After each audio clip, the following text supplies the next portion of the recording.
الله وحده لا شريك له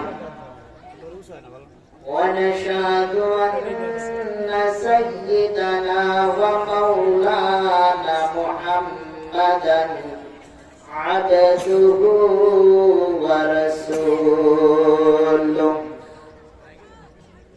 أرسله بالحق بشيرا ونذيرا وداعيا إلى الله بإذنه وسراجا منيرا أما بعد فأعوذ بالله من الشيطان الرجيم بسم الله الرحمن الرحيم يا أيها الذين آمنوا اصبروا وصابروا ورابطوا واتقوا الله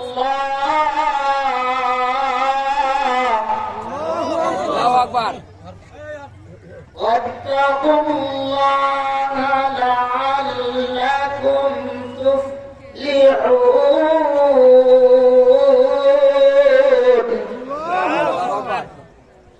قال النبي صلى الله عليه وسلم ليس الشديد بالسرعة إنما الشديد الذي يملك نفسه عند الغضب أو كما قال عليه الصلاة والسلام. اللهم صل على محمد وعلى آل محمد كما صليت على إبراهيم وعلى آل إبراهيم إنك حميد مجيد. اللهم بارك على محمد وعلى آل محمد كما باركت على إبراهيم وعلى آل إبراهيم إنك حميد مجيد. جزا الله أن محمدا صلى الله عليه وسلم ما هو أهله أي ختم رسول فخر عمر شاه مدینہ دخلات مجھے منظر گلزار مدینہ دخلات مجھے منظر گلزار مدینہ کونین کا مختار خدا تم کو بنایا اللہ نے بنایا تمہیں سلطان مدینہ اللہ نے بنایا تمہیں سلطان مدینہ আরে তুমি আপন ভাবো সে তো আপন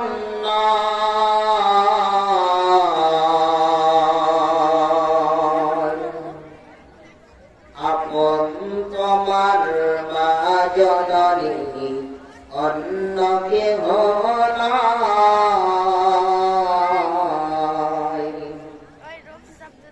আরে আপন ভাব সে তো আপন নয়, আপন তোমার মা জননী অন্য কেহ নয়। চোখ বুঝিয়া মরণ যেদিন হবে, একদিন দুদিন পরে সবাই ভুলে যাবে। পাড়া পড়শি আত্মীয় স্বজন মনে রাখবে না, সবাই ভুলিলে আমার মায়ে ভুলে না, সবাই ভুলিলে আমার মায়ে ভুলে না। লিল্লাহি তাকবীর, আলহামদুলিল্লাহ। মহান রব্বে কারীমের দরবারে লাখো কোটি শুকরিয়া যে রব্বে কারীম হযরত বেলাল রাদিয়াল্লাহু তাআলা আনহু মসজিদের ভিতরে কোরআন ও তাফসীরের প্যান্ডেলে আসবার বসবার, কোরআন ও হাদিস থেকে কথা বলার ও শোনার জন্য তৌফিক দিলেন। এজন্য রব্বে কারীমের দরবারে শুকরিয়া আদায় করি। আলহামদুলিল্লাহ, আলহামদুলিল্লাহ। রাসূলের প্রতি একবার দরুদ পড়ি সাল্লাল্লাহু আলাইহি ওয়াসাল্লাম। আরো শুকরগুজার করি যে রব্বে কারীম হাজারো মুসলমানের মাঝ থেকে সাচাই বাছাই করিয়া মহব্বত করিয়া দয়া করে মায়া করে যে রব্বে কারীম আগে জান্নাতের প্যান্ডেলে আপনার মতো আমার মতো অধমকে কবুল করেছেন। এই জন্য মহান রব্বে কারীমের দরবারে মন খুলে, মনের স্থল থেকে, মনের গহীর থেকে একবার মন খুলে শুকরগুজার করি। আলহামদুলিল্লাহ, আলহামদুলিল্লাহ। আগুনের অভাব বেশি, মন খুলে একবার শুকরগুজার করি। আলহামদুলিল্লাহ, আলহামদুলিল্লাহ। যাই হোক, কোনো ভূমিকা নয়, এসেছি বড় দূর থেকে, সুদূর ঠাকুরগা থেকে, ঢাকা থেকে আপনাদের আল্লাহর নবীর আগে যত নবী পয়গাম্বররা ছিল, এদের জামানার নবীরা পর্যন্ত আফসোস করেছে, আল্লাহ আপনি যদি আমাদের নবী না বানাইয়া আখির জামানার শেষ নবীর উম্মত বানাইতেন তো আমার ব্যাপারটা অনেক ভালো হতো। হযরত আবু বকর রাদিয়াল্লাহু তাআলা নিজে কান্না করতেন, আল্লাহ আপনি যদি আমার সাহাবা না বানাইয়া আখির জামানার শেষ নবীর উম্মতের একটা গাছের পাতা বানাইতেন, জঙ্গলের ঘাস বানাইতেন, মানুষ আমাকে পশু পাখির জন্য বৈধ করে কিনা লয়ে যাবে, ঘাস কাইতে কাইতে সাগর গরু খায়া ফেলাইতো আর লেদায় ফেলাই দিত, আমার মতো হযরত ওমরের কোনো গুনাহ হতো। আখিরি জামানার নবীর উম্মত হওয়ার এত আশা কেন? কিয়ামতের দিনে রব্বে কারীম আল্লাহ পাক রব্বে কারীম এই সাত আসমান সাত জমিন যখন আল্লাহ বানায় সৃষ্টি করে, তো রব্বে কারীম নিজ হাতে একটা বোর্ড বানাইছিলেন। বোর্ড বুঝেন, ছোট বাচ্চাদের চক সিলেট দিয়ে লেখে, একটা বোর্ড বানাইছিলেন আসমান ও জমিন লম্বা, এই জমিন থেকে এই জমিন চওড়া, এত বড় একটা বোর্ড বানাইছিলেন আল্লাহ পাক রব্বে কারীম নিজ হাতে। এই বোর্ডের উপরে, এই বোর্ডের ভিতরে 6.5 লাইন লেখা লেখছে। কয় লাইন? 6.5 লাইন লেখা লেখছিল। কি এমন কলম দিয়ে লিখছে? আল্লাহ পাক বলছে, নুন ওয়াল কলামি ওয়া মা ইয়াসতুরুন মা আনতা বিনি'মাতি রাব্বিকা বিমাজনুন। আল্লাহ পাক রব্বে কারীম বলছে, এই কলম নুন ওয়াল কলামি 29 পারা সূরা কলম, এই কলম দ্বারা নিজের কুদরতি হাত দিয়ে আল্লাহ পাক 6.5 লাইন লেখা লেখছে। এই 6.5 লাইন লেখার ভিতরে আল্লাহ পাক রব্বে কারীম সেটি প্রথম শিক্ষক ছিলেন একজন, স্বয়ং রব্বে কারীম আল্লাহ। তলবে ইলম ছাত্র ছিলেন একজন জনাবে মুহাম্মদুর রাসূলুল্লাহ সাল্লাল্লাহু আলাইহি ওয়াসাল্লাম। এই 6.5 লাইন লেখা পরে রাসূলের আকদা সাল্লাল্লাহু আলাইহি সাল্লাম বসা 6.5 লাইন ভিতরের মধ্যে কোরআনে কারীমের ভিতরে যত আয়াত সূরা আছে অক্ষর আছে রব্বে কারীম 7টা হরফ নিলেন। কয়টা? 7টা হরফ। কোরআনে কারীম 23 পারার ভিতরে আয়াতের শেষে কুম ফায়াকুন, এতটুকু আয়াত আল্লাহ এতটুকু হরফ এতটুকু শব্দ এতটুকু ওয়ার্ড আল্লাহ পাক কাজে লাগাইলেন। বাংলা শব্দের ভিতর শব্দ ব্যবহার করলেন কিন্তু। শব্দটা কি? কিন্তু। যখন আল্লাহ পাক রব্বে কারীম 6.5 লাইন লেখা লিখলেন তো রাসূল আকরাম সাল্লাল্লাহু আলাইহি সাল্লাম আল্লাহর দস্তুর আল্লাহর হাবিব জনাবে মুহাম্মদুর রাসূলুল্লাহ সাল্লাল্লাহু আলাইহি সাল্লাম প্রশ্ন করলেন, আল্লাহ এই জায়গায় বুঝলাম না কেন লাইনের মাঝখানে দেখলাম কিন্তু। এই কিন্তু উর্দু ভাষায় দেখলাম লেকিন।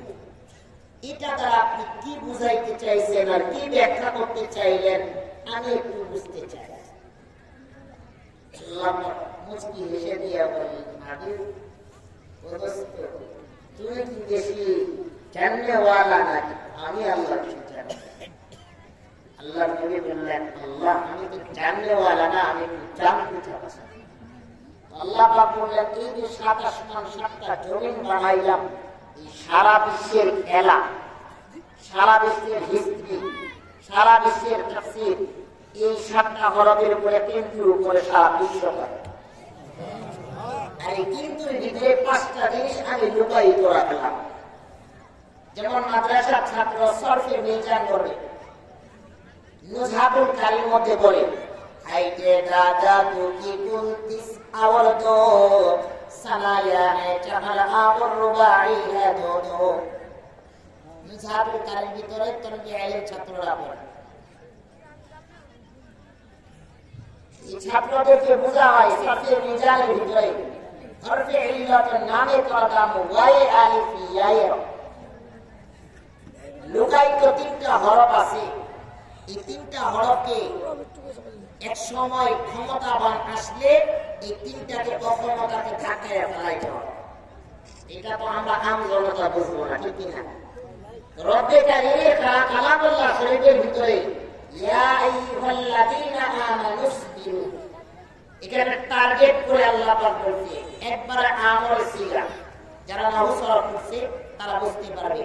আমর সিগা দিয়ে তারিফ লাগাইছে, ইয়া আইয়ুহাল্লাযীনা আমানুসবিরু, হে ঈমানদারগণ তোমরা পরিপূর্ণ ঈমানওয়ালা হয়ে আমার কবরে।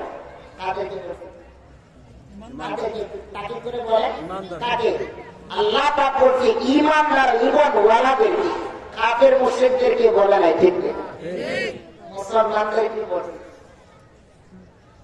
রব্বে কারীম যখন এই 5টার ভিতরে রাসূলের কিন্তু লাগছে, আল্লাহ নবী বলছেন আমার জানার মন চাই এটার ভিতরে কি কেরামত। এটা আল্লাহ পাক রব্বে কারীম জানাইছে, হাবিব এই পুরা কেরামতিটা এই 5টা জিনিস আমি যার ভিতরে লুকাইতে রাখছি, এই 5টা জিনিসের মালিক আমি আল্লাহ ব্যতীত আর কেউ জানে বলে না। জানে কে? আল্লাহ। এই 5টা জিনিস কি মনে রাখবেন? পয়েন্ট গুলো আমার বয়ান শুনতে হলে পয়েন্ট মনে রাখতে হবে। তো রব্বে কারীম যদি তাকিদ দিতে পারে তাহলে আমরা কি তাকিদ দিতে পারি কি? তাহলে রব্বে কারীমের কোরআন কি সুন্দর না অসুন্দর? সুন্দর। কোরআনে কারীমের মাজলিসে নামাজের কাতারের জামাত, নবীর সুন্নতের মাজলিস, যেগুলো দ্বীনের দাওয়াতের মাজলিস, এগুলোর পরিবেশ থাকবে সুন্দর, ঠিক? নামাজের কাতার যদি প্রথম কাতার খালি রেখে পিছনের কাতার সোজা করে সোজা হইবে, সামনের মানুষদেরকে ধোকা দিবে, ঠিক না? তো সামনের কাতারে পূর্ণ করতে হবে, ঠিক না? দেখবেন এই যে মাঘের রমজান আসছে, 1 তারিখে মনে হয় তারাবি, ঠিক না? 1 তারিখে দেখবেন মসজিদ ভরপুর ঠেলা জায়গা পাওয়া যাবে, ঠিক না? খালি 10টা রোজা গেছে দেখবেন মসজিদ একাই খালি হয়ে গেছে। আর প্রথম তাকিদ যেভাবে ছিল এরকম শেষ রোজা পর্যন্ত থাকেন, তাইলে না তাকিদের উপরে পাবন্দি থাকে। কোরআনের মাহফিল শুরু থেকে যেভাবে বসছে, আমি যখন আসলাম যেভাবে তাকিদ দিয়ে আসছে, মানুষকে দেখবার জন্য নয়, মানুষ কোরআনের দাওয়াত দিতে পারি। আপনার ডেড বডিটাকে জিজ্ঞাসা করেন, আমি কি করতে পারলাম? সুলাইমান নবী যদি কোরআনের হাফেজ হইতে পারে, সুলাইমান নবী যদি আলেম হইতে পারে,